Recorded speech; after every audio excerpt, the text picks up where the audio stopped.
आम के पल्लव में शंकर का आशीर्वाद। 11 आम के जो पत्ते जिस डाली में लगे होते हैं वो डाली कोमल सी डाली, 11 टुकड़े महाराज एक कच्चे सूत से लपेटकर 11 बार उसका भाग, जब उसको लपेट लोगे इस तरह से इकट्ठा करके आगे का जो भाग है 11 बार कच्चा सूत लपेटने के बाद जो भाग पीछे का आगे का कोई भी हो उसको शहद में डुबाकर शिव जी को समर्पित कर दो। किस जगह पर रखना है? अशोक सुंदरी वाली जगह। अशोक सुंदरी की जगह जानते हो आप लोग, पहले भी आपको बताया है, आज फिर आपको वर्णन कर दें। जैसे ये गोल जलाधारी है, ये शिवलिंग रखा है, ये दो जहां से पानी बह रहा है बाबा के चरणारविंद, राइट में श्री गणेश जी का स्थान, लेफ्ट में कार्तिकेय का स्थान, बीच में अशोक सुंदरी की जगह। शंकर भगवान की 6 लड़कियां हैं। भगवान शंकर के 13 बच्चे, 13 बच्चों में से 6 लड़कियां, उस 6 लड़कियों में से एक लड़की का स्थान, भगवान शंकर की एक बेटी का स्थान, अशोक सुंदरी का स्थान सामने पद्म पुराण में स्पष्ट किया। ये स्थान अशोक सुंदरी का। शंकर भगवान की जलाधारी में पार्वती जी का हस्त कमल, ऊपर से जो एक एक बूंद पानी गिरता है, ये शंकर भगवान की 5 लड़कियों का स्थान है। जया, विषहरा, सामरी बारी, दौतली और देव।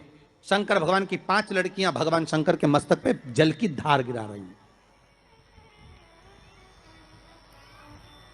बीच में जो अशोक सुंदरी का स्थान है महाराज, उस जगह पर शहद का मुख, जो शहद आपने भिंगोया है, उस शहद का मुख शंकर जी की ओर कर कर इसी चैत्र के महीने में, इन्हीं नवरात्रि में शंकर भगवान के उस अशोक सुंदरी की जगह पर शहद का भाग शिव जी की ओर रख दें। महाराज अगर घर में संपदा की कमी हो या कोई पैसा खा गया हो, रुपया नहीं दे रहा हो, पैसा अटक गया हो, तो उस शहद को शिव जी की ओर मुख कर कर उस आम के पल्लव की जो डंडी है उसको 11 डंडी को वहां रख दीजिए और उससे अपनी कामना कर कर आ जाइए। हो सके उस शहद में से थोड़ा सा शहद किसी रुमाल पर, किसी कपड़े में लगाकर उसको रख लीजिए। जिस व्यक्ति से पैसे लेना है, जिस व्यक्ति से पैसे मांग रहे हो, उससे एक बार जाकर मिल लीजिए, एक बार उसको खबर कर दीजिए। बाबा चाहेगा भोलेनाथ तो नवरात्रि में ही पैसा वापिस आ जाएगा, अगर शिव कृपा कर दे। ये बाबा की करुणा।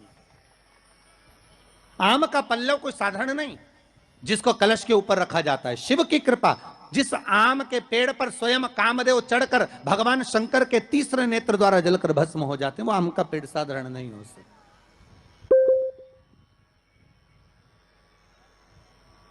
सहज नहीं है।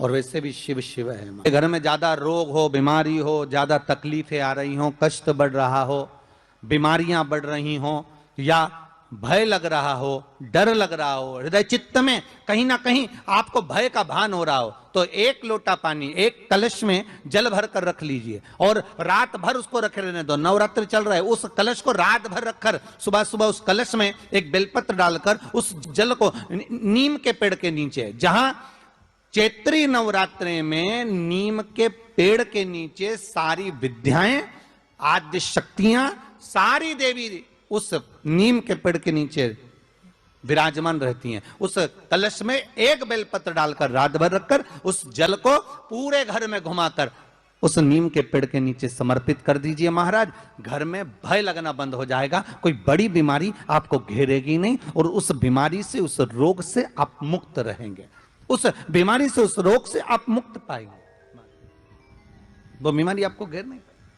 विश्वनाथ को कुछ नहीं चाहिए, मेरे शंकर को चाहिए क्या?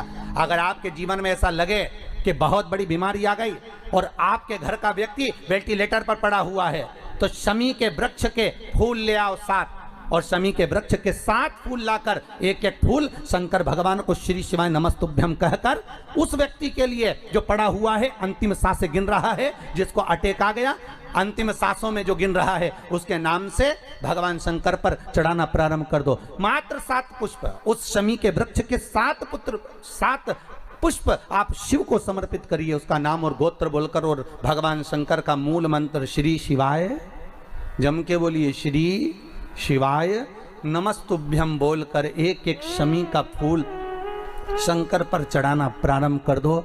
फिर आगे वो विश्वनाथ की मर्जी है, वो प्राण कैसे लेकर वापस आता है, उस काल से छुड़ाकर महाकाल कैसे लाता है, ये वो जाने। आपका फर्ज केवल आप अदा करिए। जब अंत में डॉक्टर भी हार जाते हैं, जब अंत में डॉक्टर भी कह देते हैं कि अब हमारे बस का नहीं है, अब तो उस परमात्मा के हाथ में, मतलब डॉक्टर को भी मालूम है कि एक और डॉक्टर बैठा हुआ है, एक डॉक्टर और है, वो बस वो थोड़ा सा दूर तो रहता है पर करीब भी बहुत है। कई लोग कहते हैं गुरुजी वो कैलाश पर रहता है बहुत, तो उनको बुलाएंगे तो आएंगे। हमने कहा कैलाश पर तो रहता ही नहीं है, जहाँ भक्त है वहाँ भगवान, वो दूर तो रहता ही नहीं। आप तो बस केवल उसको बुलाने का प्रयास करिए, आप दिल से बस उसको हाजिर, वो दिल से बुलाओ तो उसको। इसलिए देवी भागवत में लिखा है कि नवरात्रि में एक दिन, जैसे प्रतिपदा है, पहला दिन है तो एक कन्या का पूजन करो, द्वितीया है तो 2 कन्या का पूजन करो, तृतीया है तो 3 कन्या का पूजन करो, चतुर्थी है तो 4 कन्या का पूजन करो, पंचमी है 5 कन्या का पूजन करो, छठ है 6 कन्या का पूजन करो, सप्तमी है 7 कन्या का पूजन करो, अष्टमी है 8 कन्या का पूजन करो, नवमी है, जम के बोलो, 9 कन्याओं का पूजन करो। और अगर इस तरह से आप पूजन नहीं कर सकते नवरात्रि में, तो 9 कन्याओं का पूजन एक साथ, या तो अष्टमी के दिन या नवमी के दिन कर दो, या मध्य में, बीच में भी आप कर सकते हो एक साथ। पर अगर आपकी कोई कामना है, आपकी कोई इच्छा है, मालूम पड़े, जैसे कई लोग कहते हैं कि हमारी इच्छा है, हमारी वो मकान नहीं बिक रहा, या हमारी वो जमीन नहीं खरीदी जा रही, या हमारी कोई कंपनी नहीं डल रही, या हमारे काम में ये अड़चन आ रही है, तो नवरात्रि में, 4 नवरात्रि में से किसी भी नवरात्रि में आप नियम बना लो कि एक कलश की स्थापना कर कर एक दिन में एक कन्या का पूजन कर कर उसको भोजन कराना, लाल वस्त्र देना, लाल चुनरी देना, दूसरे दिन में 2 कन्याओं का पूजन कर कर लाल वस्त्र ओढ़ाना, लाल चुनरी देना, तीसरे दिन में 3, चौथे दिन में 4, 5वें दिन में 5, ऐसे 7-9 दिन तक एक एक कन्याओं के क्रम को बढ़ाते बढ़ाते बढ़ाते बढ़ाते आप उस पूजन का विधान प्रबल कर सकते। क्या मैं नवरात्रि में, अगर मान लो कोई साधना करना हो तो कौन सी साधना करना चाहिए, हम किसकी आराधना करें, हम 9 दिन तक किसकी साधना करें? तो अगर बन सके तो देवी भागवत में सबसे सुंदर साधना यही है कि हम एक दिन में एक कन्या के चरण धोकर पूजन कर कर उस कन्या को भोजन कराकर उसका स्मरण करें। हाँ, ये जरूर है, अभी कोरोना महामारी चल रही है तो इस नवरात्रि में भले ना करें, पर आगे की नवरात्रि में जब नवरात्रि अच्छे रहे, कोरोना से मुक्त रहे, तब आप किसी कन्या को एक दिन में 1, 2 दिन में 2, 3 दिन में 3, 4 दिन में 4, 5 दिन में 5, ऐसे नवरात्रि 4 बार जो नवरात्रि आती, किसी भी नवरात्रि में आप स्मरण कर उसका फल मिला।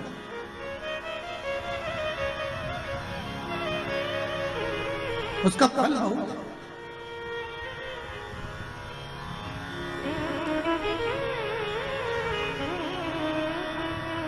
जैसे बेलपत्री का किया गया दान छिन्न नहीं माना गया। किस चीज का दान? जम के बोलिए जरा। बेलपत्री। बेलपत्री का किया गया दान छिन्न दान नहीं है, समाप्ति नहीं होती। बेलपत्री, अगर आपने कोई आपसे कहा जी जी तुम्हारे यहाँ बेलपत्री लगी है, जरा 8-10 दे दोगी क्या? बिल्कुल। और उससे कहो बेलपत्र तू मत तोड़, हम तोड़ कर देते, और अपने हाथ से बेलपत्र निकालकर उसको दो दान। ये छिन्न दान नहीं है, ये समाप्त नहीं होता। ये बेलपत्र का दान अविरल दान बढ़ता है।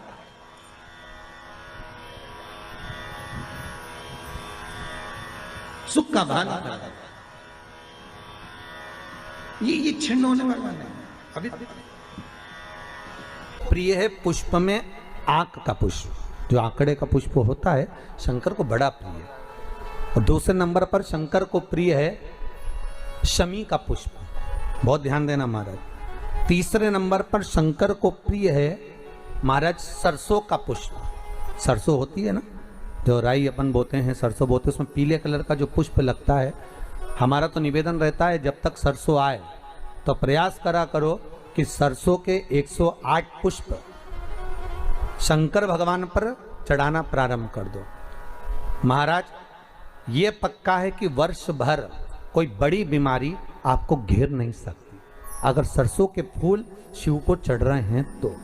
और प्रयास करना कि सरसों का जो पुष्प होता है, सरसों का जो फूल होता है महाराज, अगर कोई व्यक्ति को किडनी या लीवर से जुड़ी हुई कोई तकलीफ होती है या किसी व्यक्ति का एक्सीडेंट हो गया होता है और उसका कोई अंग रह गया हो, कोई शरीर का कोई भाग रह गया और वो काम नहीं कर रहा हो, जैसे किसी के पांव रह जाते हैं एक्सीडेंट के बाद, किसी का हाथ रह जाता है या कोई अंग काम नहीं कर रहा हो, वहाँ ब्लड पहुँच नहीं रहा हो, वो जगह एकदम सुन्न हो गई हो, खाली पड़ गई हो, तो उसके लिए शिव महापुराण की कथा कहती है कि सरसों के पुष्प 11 शंकर जी के राइट भाग में, जहाँ शिव जी के गण दरवाजे के द्वारपाल मणिभद्र जिस जगह पर निवास करते हैं, कौन निवास करते हैं? मणिभद्र। शंकर जी के दरवाजे के द्वारपाल हैं मणिभद्र जी। तो मणिभद्र दरवाजे के द्वारपाल में राइट भाग में मणिभद्र जी विराजते हैं। मतलब राइट भाग कौन सा हुआ?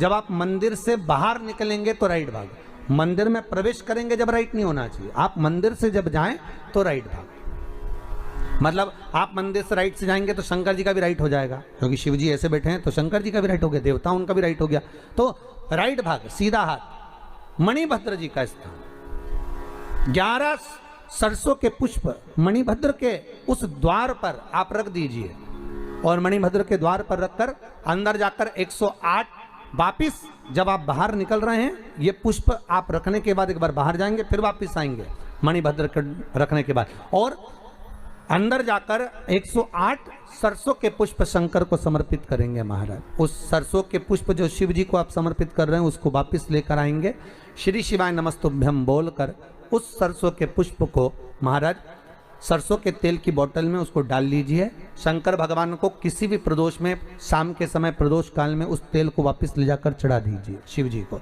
उसको वापस लेकर आ जाइए। उस तेल का प्रयोग आप नाभि में डालिए और जो शरीर काम नहीं कर रहा उस स्थान पर कम से कम 15 दिन 20 दिन तक उसकी मालिश करना प्रारंभ करिए। बाबा चाहेगा तो चलाने का प्रयास कर देगा और वो अंग, वो शरीर काम करने लगेगा। मणिभद्र का स्मरण, श्री शिवाय नमस्तुभ्यम, सब बोलिए एक बार जमकर, श्री, अरे पहले बोल दिया, हमारे साथ तो बोलो, श्री शिवाय नमस्तुभ्यम। भगवान शिव के मंत्र का स्मरण कर कर करते सरसों का जो पुष्प है उसमें आनंद की अनुभूति है, आनंद की अनुभूति।